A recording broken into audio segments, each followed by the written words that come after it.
So I think one of the big questions on all business owners' minds is, how do I know that my employees are being productive? How do I measure productivity when I don't have a head in a chair that I can see and I can see what they're doing? Right, right. We talked about key point indicators, and KPIs are huge. How do we monitor our employees, making sure they're being productive? And I think for us as a business, one of the things that has really helped us of our business culture is building a culture of trust. And I know that sounds like a little cliche, but really you have to get to a point where you can trust your employees are going to work from home and they're going to be productive. They want to be productive. They don't want the company to fail. And I would say probably 95% of your employees are going to want to keep the company going because they don't want to lose their job, right? They want to keep their job, obviously. And so building that trust where, okay, they're going to be working from home. We can't watch them. We don't want to watch them. I mean, we can set up monitoring and sit there and look at their screen and watch what they're doing, but we don't want to do that. We don't want them to feel like they're being watched all the time. I mean, that would not build a positive culture for us. And so the trust portion of it is huge for us, right, James? Right.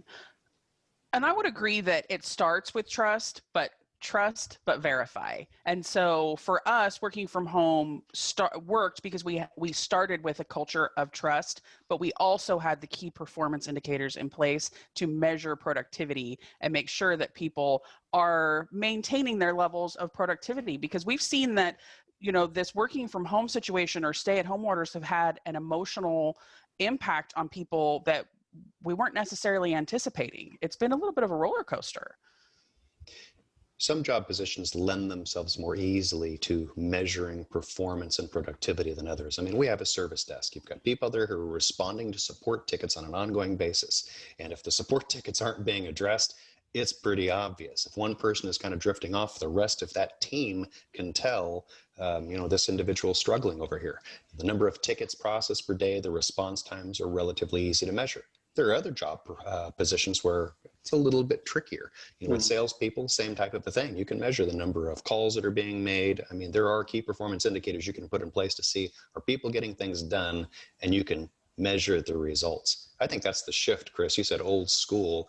The old school, like you mentioned, or one of the two of you mentioned, you have to see a butt in a seat.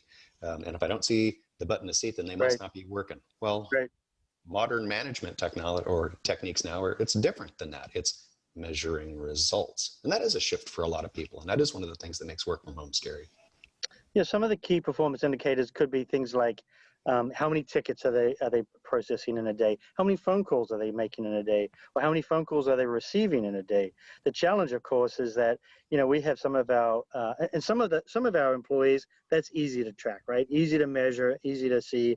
Hey, they did X number of phone calls to reach out for sales, as an example.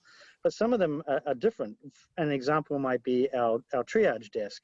You might get 20 on one day and 50 on another. And you're thinking, well, how come you only got 20 today? That's, you weren't working hard enough. Where in reality was the 20 phone calls they got were a lot longer. They're a lot more complicated and took them longer to get through. So it's, again, to me, it goes back to trust. I know it's cliche-ish, but really you have to trust your employees.